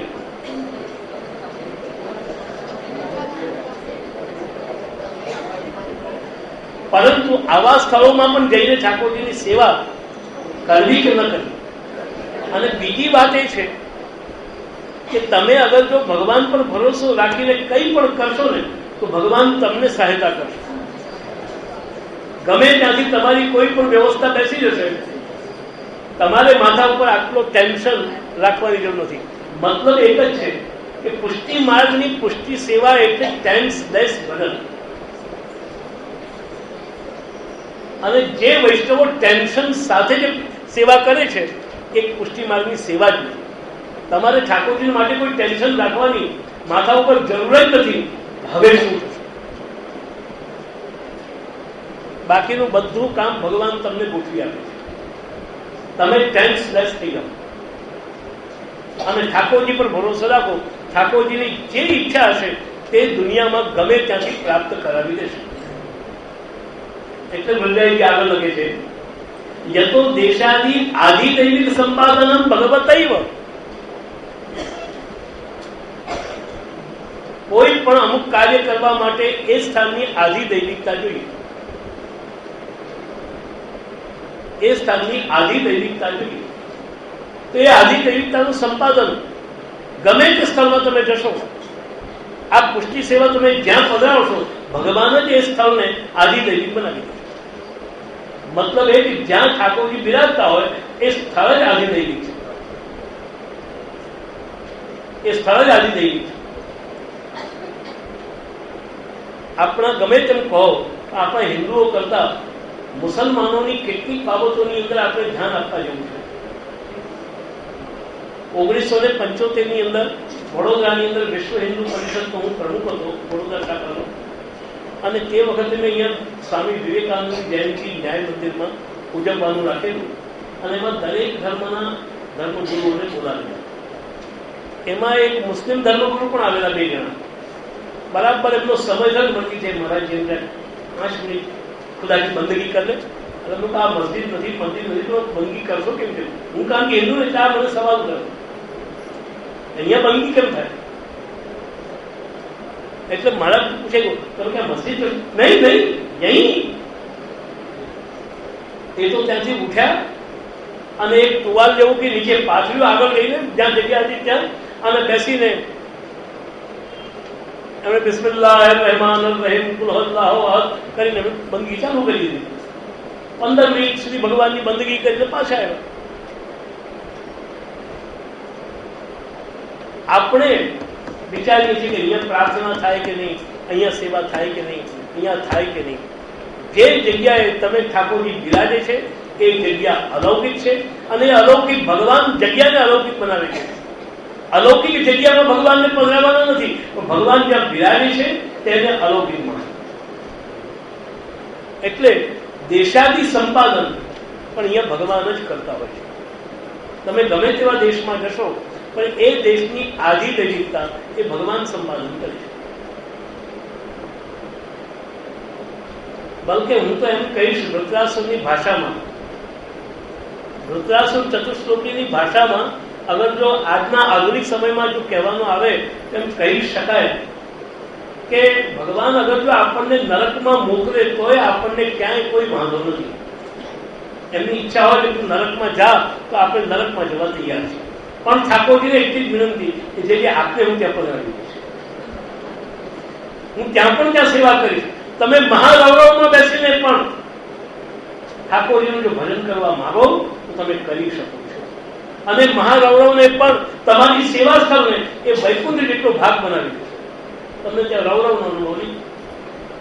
આપણને જે રૌરવનો જે અનુભવ થાય છે એનું કારણ કે આપણે ભગવાનને ત્યાં સાથે રાખતા.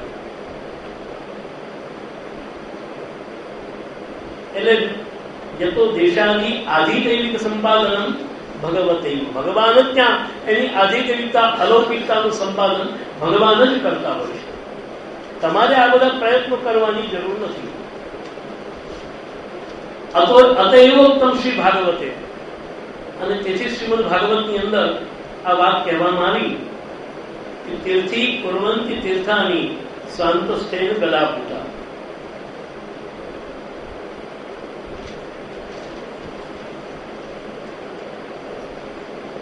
આ વિદુરજી માટે કહેવાય છે.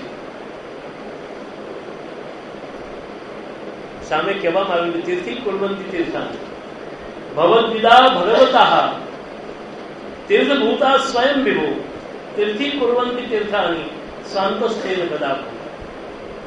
એમણે કહ્યું કે હું તીર્થ કરતો અહીંયા આવ્યો, હું બધી જગ્યાએથી તીર્થોને કરતો અહીંયા આવ્યો. ત્યારે સામે કહેવામાં આવ્યું કે તમે તીર્થ કેમ કરો છો? તમે પોતે જ એક તીર્થ છો. સંતો ભગવદ ભક્તો એ પોતે જ એક તીર્થ છે અને એવા તીર્થ છે કે તીર્થી કુર્વંતી તીર્થ, જે તીર્થમાં જાય છે એ તીર્થને મહાતીર્થ બનાવી દેતા હોય. તો કે એવું એમનામાં સામર્થ્ય ક્યાંથી આવ્યું? તો વ્યક્તિનું સામર્થ્ય. હમણાં થોડા દિવસ પહેલા પેલો હાથને ડોક્ટર અહીંયા આવી ગયા, ટચ થેરાપી, ટચ થેરાપી.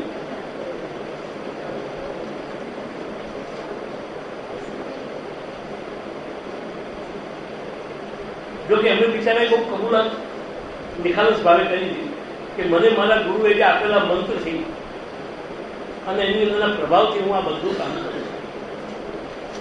હવે જે લોકોને પોતાના ઠાકોરજીમાં નહોતો ભરોસો એ લોકોએ બધું કર્યું.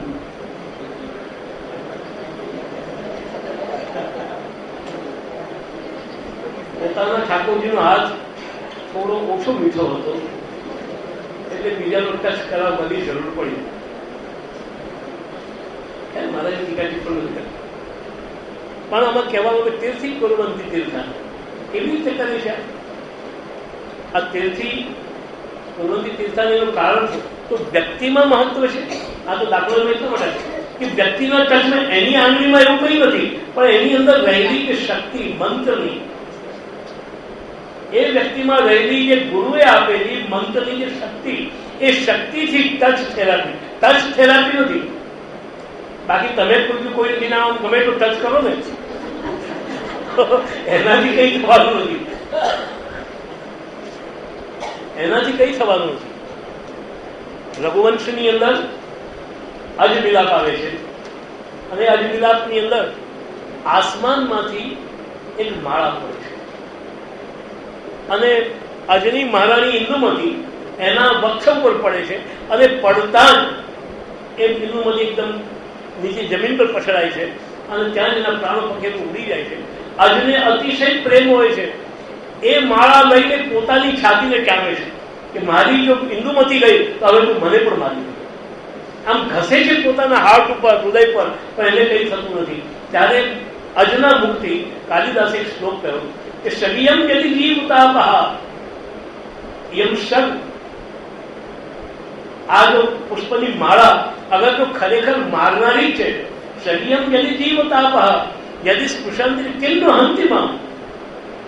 જો ખરેખર આ માળામાં જ એવો કોઈ ગુણ છે કે જેને અડકે તેને મારી નાખે, તો મને અડકીને મને કેમ નથી મારતું?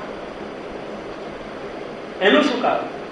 તારે એને સૌથી છેલ્લે ફેસલો આપ્યો, વિષમપ્યમૃતમ ભવે અમૃતમ વિષમિશ્વરી છે. ભગવાનની જો ઈચ્છા હોય તો ક્યારેક ઝેર પણ અમૃતનું કામ કરી જાય.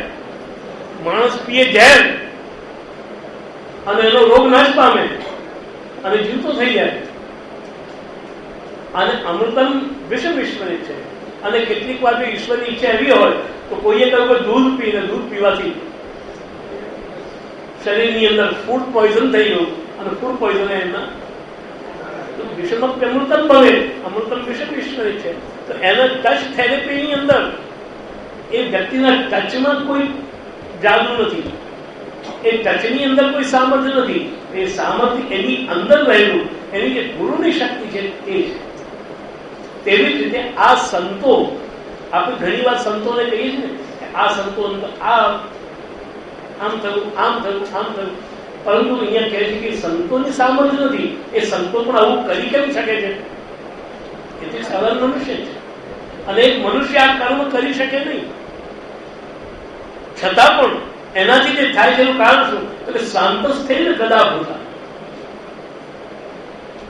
આ સંતોના હૃદયમાં ગદાને ધારણ કરનારા એવા ભગવાન નિત્ય નિવાસ કરતા હોવાથી એ ભગવાન જ આ તીર્થોને મહાતીર્થ કરે છે. આ તીર્થોને મહાતીર્થ કરવાનું કાર્ય શાંતસ થઈને ગદા ભૂતા. તો તેવી જ રીતે અહીં પણ કોઈ દેશની અપેક્ષા નથી. ગમે તેવો દેશ હોય, પરંતુ જો પ્રભુ જો ત્યાં બિરાજતા હોય, જે તીર્થોને પણ મહાતીર્થ કરતા હોય, જે તીર્થોમાં ભેગા થનારા પાપોને પણ જે દૂર કરતા હોય, તો એવા ભગવાન પોતે સ્વયં જો બિરાજતા હોય તો એને માટે પછી બીજો કોઈ અલૌકિક દેશની અપેક્ષા શા માટે?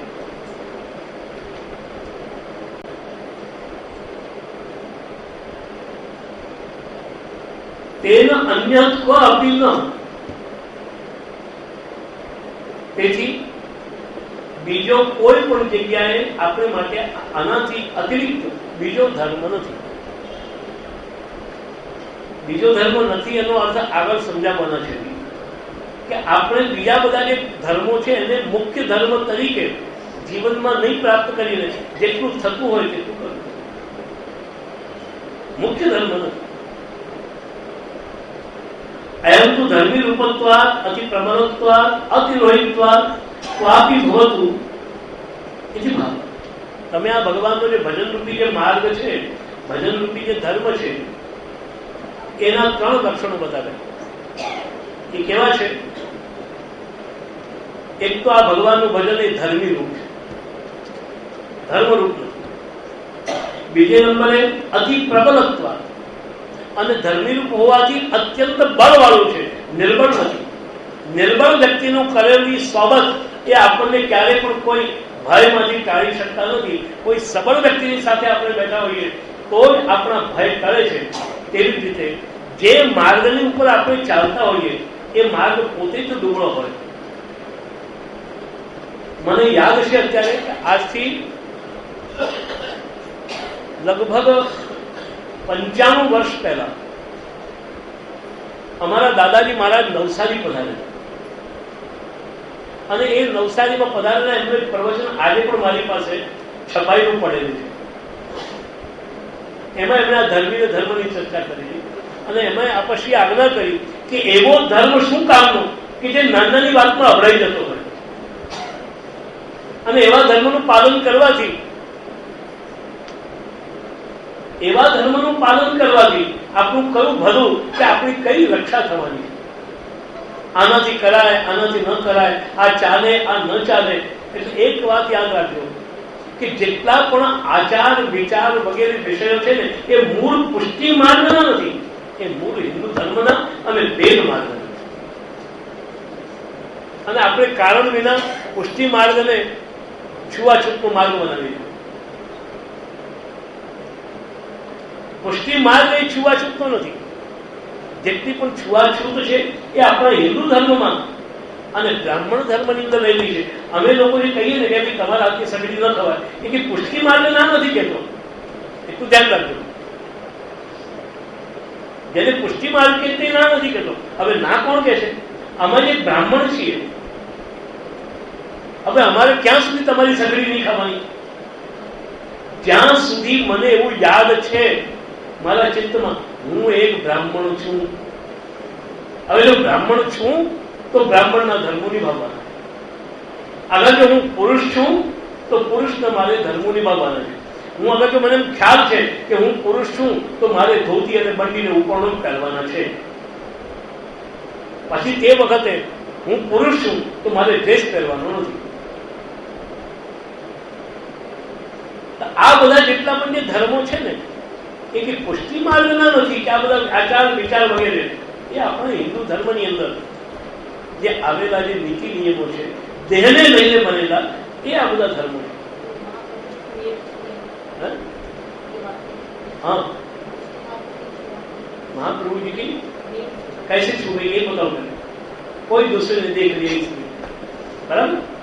अब उसके ठाकुर जी विराजते हैं तो उसने देखा भोग धरते हुए, उसने भोग भी रखा, वो छू गई. उसके महाप्रभु की मैन छू गई? नहीं छू. क्यों नहीं छुई? जो महाप्रभु की मैन जो मेरे आए वो इसकी आ गई है. तो नहीं छूनी चाहिए, लेकिन छू गई. यानी ये छूना, ये महाप्रभु जी की मैन तो हमने लगाया शब्द, वरना महाप्रभु जी के मैन नहीं, मूल हिंदू धर्म के ब्राह्मण की मैन छू. પુષ્ટિ માર્ગ તો એક શૂદ્ર પણ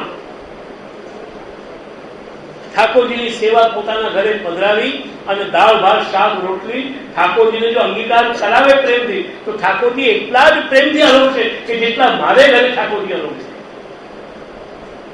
તે દિવસે ઠાકોરજી એમ નહીં કહેવા જાય કે તું ભંગી છે માટે તારા હાથનું હું નહીં ખાઉં.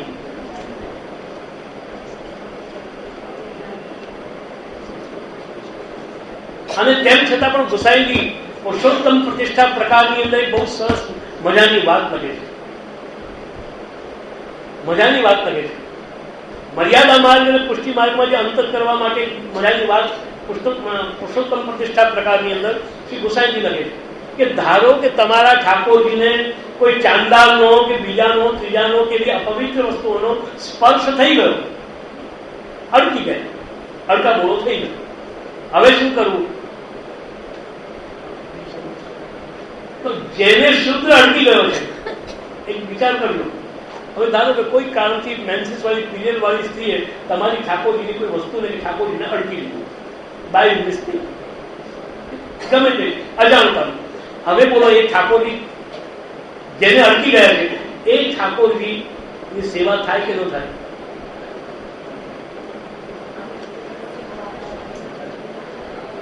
એ ઠાકોરજીની સેવા થાય કે ન થાય? તો કોણ છોવાઈ ગયું?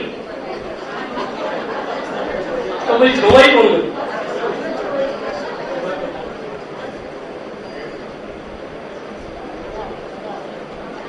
આ મહાપ્રભુજીની જે મેળનો જે શબ્દ આવ્યો ને અત્યારે એ મૂળ ગોવિંદ સ્વામીની અંદર આવ્યો છે. એ મૂળ તો ગોવિંદ સ્વામીની અંદર આવ્યો છે.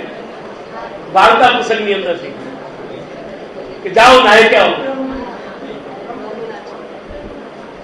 ગુસાઈજી કોઈ બ્રહ્મ છુવે, બ્રહ્મ છોવાતા નથી. મહાપ્રભુજી કે મેળ છુવે. મહાપ્રભુજીની મેળ એટલે મહાપ્રભુજીએ જે મર્યાદા તમને જે લખી આપી કે તમારે બ્રાહ્મણોએ બ્રાહ્મણની, ક્ષત્રિયોએ ક્ષત્રિયની અને વૈશ્ય વૈશ્યની મર્યાદા પાળવી, તે મર્યાદા છોવાઈ ગઈ. મહાપ્રભુજીએ કહેલી, નહીં કે પુષ્ટિ માર્ગની.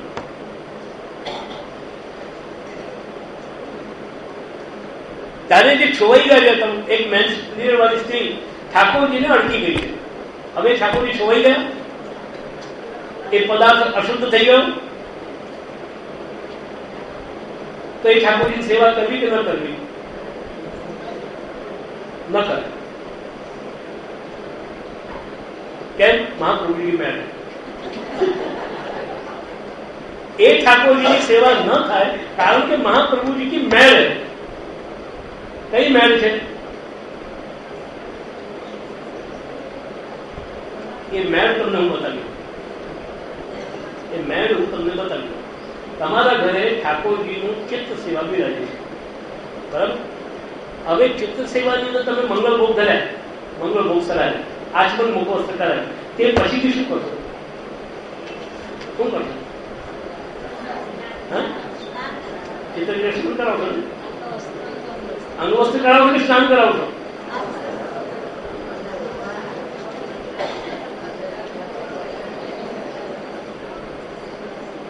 બીમાર માણસો શું કરાય?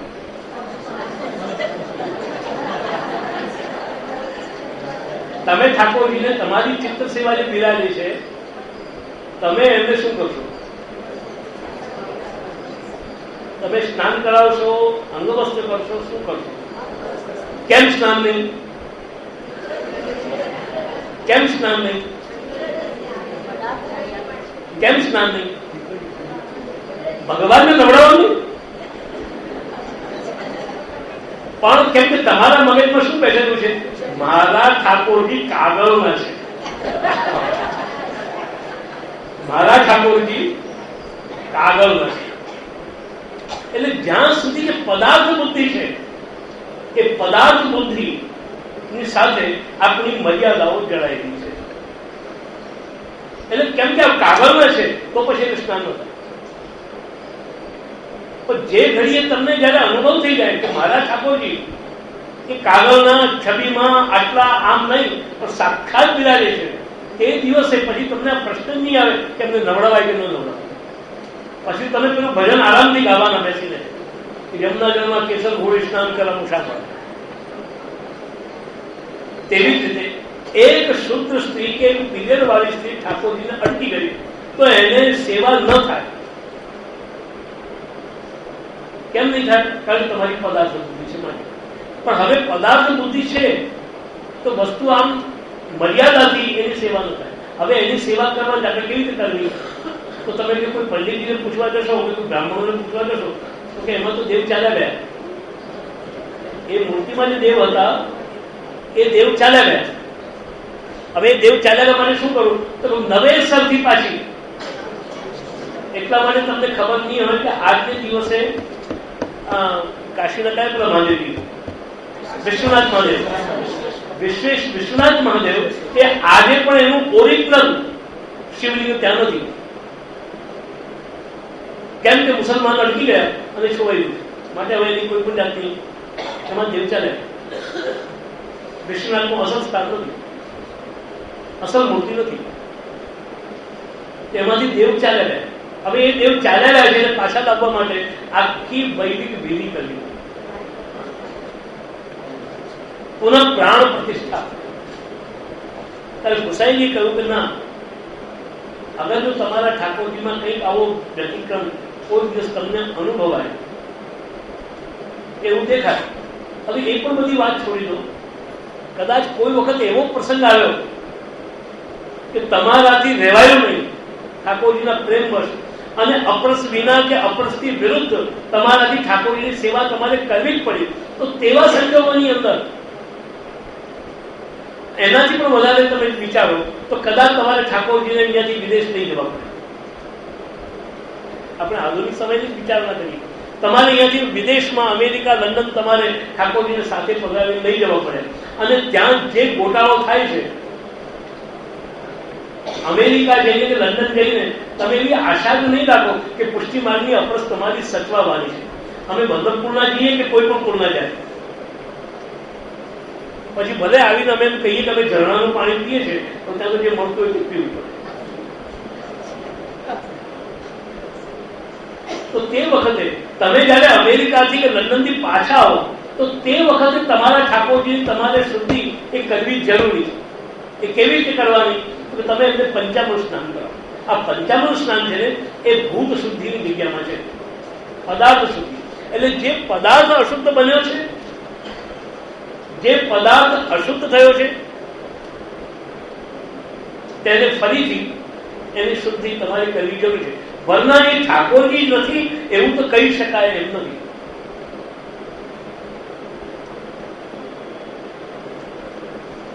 એટલા જ માટે આપણે ત્યાં ગ્રહણની અંદર એક નિયમ આવે, જેને ત્યાં ઠાકોરજી બિરાજે છે, લાલજી બિરાજે છે. હવે ગ્રહણની અંદર એક નિયમ આવે. ગ્રહણની અંદર નિયમ શું આવ્યો કે ગ્રહણ પછી ઠાકોરજીને સ્નાન કરાવવાનું. તો આપણાથી સીધો સ્પર્શ ઠાકોરજીને થતો નથી. રેશમી રૂમાલથી કે રેશમી વસ્ત્રથી ઠાકોરજીનું શ્રી વિગ્રહ લઈને લેવાય છે અને એને સ્નાન કરાવાય છે. તેમાં બંને વાત છે. એક તો પદાર્થ બુદ્ધિ પણ કારણ છે અને બીજે નંબરે બાળ બુદ્ધિ પણ કારણ છે. બાળક ભાવ, નાનું બાળક પણ અગર જો ગ્રહણ વાળું હોય તો તેને સ્નાન કરાવ્યા વિના અડકાય નહીં, અને જો અડકો તો તમારે પોતે પણ સ્નાન કરવું.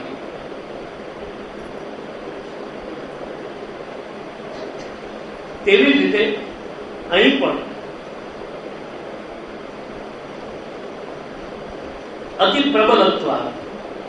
બીજી વાત કહી કે આ જે ભજન માર્ગ છે અતિ પ્રબલ છે, દરેક વસ્તુ કરતા પ્રબલ. આ બધી ચર્ચાઓ મેં તમારી માટે એટલી માટે કરી કે ઘણી વાર આપણે લોકો કન્ફ્યુઝ થતા પુષ્ટિ માર્ગ અત્યારે કેમ નીકળશે, કેમ થશે, એવું કઈ છે જ નહીં.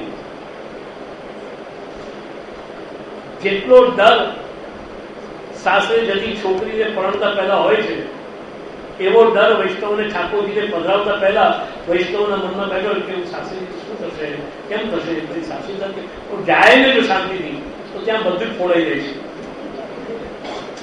અને પછી તો ત્યાં ગયા પછીથી સાસુ સામે લડવાની હિંમત આવી જાય છે. જવાની કસર છે. એક વાર તમે જાઓ ત્યાં, ગભરાઓ નહીં. તમે કોઈ પણ કાર્ય કરતા પહેલા મનુષ્યની આ જીવનની અંદર સૌથી એની ખરાબમાં ખરાબ પરિસ્થિતિ છે કે કોઈ પણ કામ કરે એના પહેલા પ્રોબ્લેમ્સ માઇન્ડમાં બનાવી દે. ખરેખર પ્રોબ્લેમ્સ એ આપણા માઇન્ડમાં બનાવેલો છે. આમ થશે, શું થશે? આ પ્રોબ્લેમ્સ જ આપણે આપણા મનની અંદર આપણા કાલ્પનિક પેદા કરીએ. હું પેલાની સાથે વાત કરેલી, શું થશે? કોઈ પણ વસ્તુને કારણ વિના મનની અંદર એક મોટી માની લેવી કે કોઈ પણ વસ્તુને કારણ વિના પોતાના મનમાં નાની માની લેવી, આ જ આપણું પેરેડાઇઝ મન, એ આપણી મનની નિર્મળતા છે. કોઈ પણ વસ્તુનું તમે જે થવું હોય તો થશે, ત્યાં ગયા પછી શું થશે એ થશે. હંમેશા એક વાત યાદ રાખો, આ બીજી વાત સાથે, કે આપણા મનમાં પ્રોબ્લેમ્સ ક્યારે ઉભા થાય છે અને ક્યારે નથી થતા, એનું તમે થોડું એનાલિસિસ પોતાના માઇન્ડનું કરો.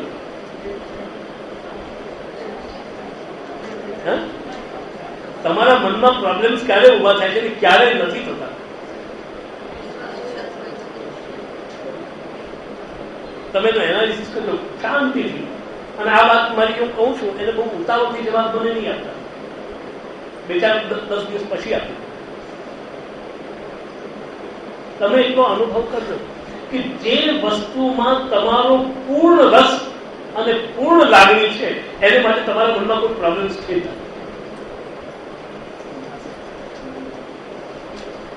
જે વસ્તુ માટે તમારા મનમાં પૂર્ણ રસ છે અને જે વસ્તુ માટે તમારા મનમાં પૂર્ણ લાગણી છે એને માટે તમારા મનમાં કોઈ પ્રોબ્લેમ્સ જ નથી કે શું થશે. ત્યારે તમે શું બોલો, અરે જે થશે છોડી દેવા. પ્રોબ્લેમ્સ ક્યાં ઉભા થાય છે? તમારો છોકરો માંદો પડે, તમારો છોકરો માંદો પડે, હોસ્પિટલ એને ભેગો કરવાનો છે, સાધનો છે નહીં, પૈસા છે નહીં, આ છે નહીં, બોલો હવે તમે શું કરો? આમ બેસીને વિચારશો કલાક? જે થાય તે ત્યાં જઈને પોલીસ એક વખત દાખલ કરો. ત્યારે પ્રોબ્લેમ્સ જે છે ને એ આપણને શું બતાવે છે? આપણે જ્યારે કોઈ પણ વસ્તુ કહી ભાઈ મારી સમજ આ બધા પ્રોબ્લેમ્સ છે ને એટલે હું વિચારું છું. આ પ્રોબ્લેમ્સ ક્યાં છે? આ પ્રોબ્લેમ્સ આપણા મનની અંદર રહેલી લાગણી, એની ઉણપ, એ આપણને શો કરે છે. બાકી જો તમારા મનમાં જો પૂર્ણ લગની છે એ કામ કરવાની, જે વિદ્યાર્થીએ ભણવું છે અને નિશ્ચય છે કે મારે ભણવું છે, પછી એને ભણવામાં કોઈ પ્રોબ્લેમ છે અને જે આવે છે એને એક એક કરીને સોલ્વ કરતો જાય છે. અને તે વખતે એને ઈશ્વર પણ સહાયતા કરી દે છે. અને આવા જે પ્રોબ્લેમ્સ વાળા વ્યક્તિ હોય છે ને ત્યારે ભગવાન પણ એનાથી દૂર ભાગે છે. ભાઈ તારો ભગવાન પ્રોબ્લેમ્સ છે, તું મને શા માટે યાદ કરે છે?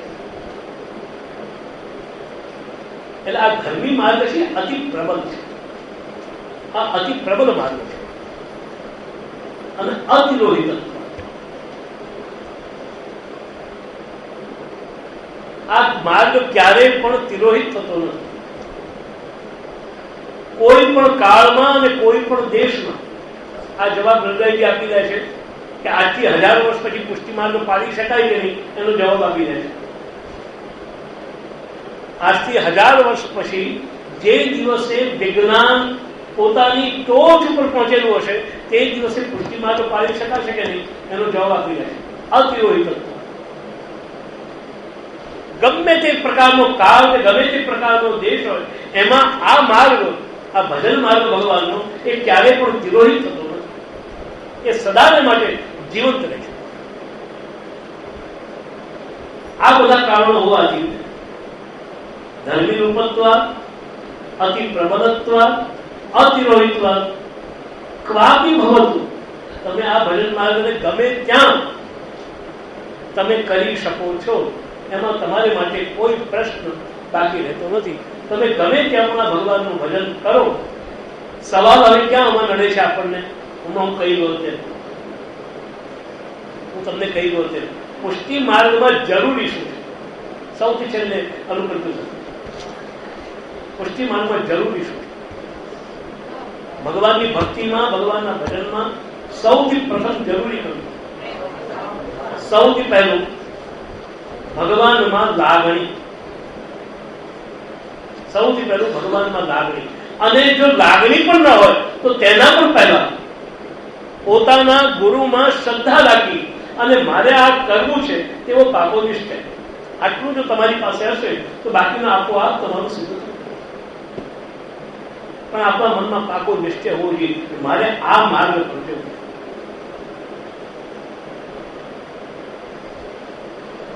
અમારા બહેનો જૂના જમાનાના ભજનની અંદર એક બહુ સરસ વાત ગાય ગૌળની અંદર. તો તમે લોકો એના પર બહુ ધ્યાન નહીં આપ્યું અને એને મોડકા પંથની અંદર બધી વાતો લઈ ગયા. પણ એ જો દોડની અંદર તમે ભાવના જુઓ તો કેટલી ઊંડી. તમે લોકો શું ગાઓ છો? દુરીજનને કેવું હોય તે કેજો, દુરીજનને કેવું હોય તે કેજો રે, વાલા મારા રુદિયા કમળ વચ્ચે રહેજો રે. બસ આ બે વાત યાદ રાખવાની. આ બે વાત યાદ રાખવાની. દુરીજનો જે કહેનારા છે બધાને દુરીજન માનો. પહેલી વાત તો એ પોતાની સગી માં હોય કે સગો બાપ હોય કે જે પણ હોય, પણ જે કહેતો હોય એ બધા દુરીજન, એ બધાને દુરીજન માનો. અને એ લોકોને દુરીજન છે. હવે દુર્જનોનું તો કહેવાનો ધર્મ છે, બીજું શું કે છે? બહુ મોટી ભાવની કે એમાં શું વાંધો છે આપણને? આપણે કયા ઘટી ગયા? બહુ મોટી ભાવની હતી, બહુ મોટી પ્રેમની થઈ ગઈ. આ બીજી વાત કહેતી હોય તો નરસિંહ મહેતાનું ભજન છે ને, જેને શાક મનોરજી પણ અમે એ વારે વળી તમે કહો છો તે વારે. દુરીજનને કહેવું હોય તો કહેજો, પણ વાલા મારા હૃદયા કમળ વચ્ચે રહેજો ને. દુરીજનો કહે એનાથી તમે મારું હૃદય છોડીને ભાગી નહીં જતા. તમે તો અહીંયા વચમાં બરાબર બેસજો, બીજાને દેખાય તેવી રીતે.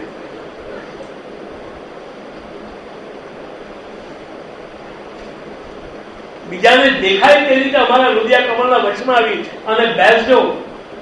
બાકીનો જેને જે કેવું હોય કહેતા. પુષ્ટિ માર્ગમાં સૌથી પહેલું જરૂરી છે આપણો બુદ્ધિનો નિશ્ચય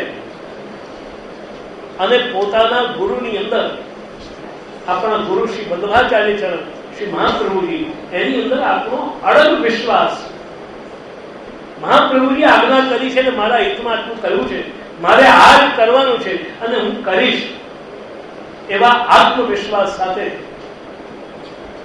તમે આ માર્ગ ઉપર આગળ વધો. તમને આ જીવનની અંદર ક્યાંય કોઈ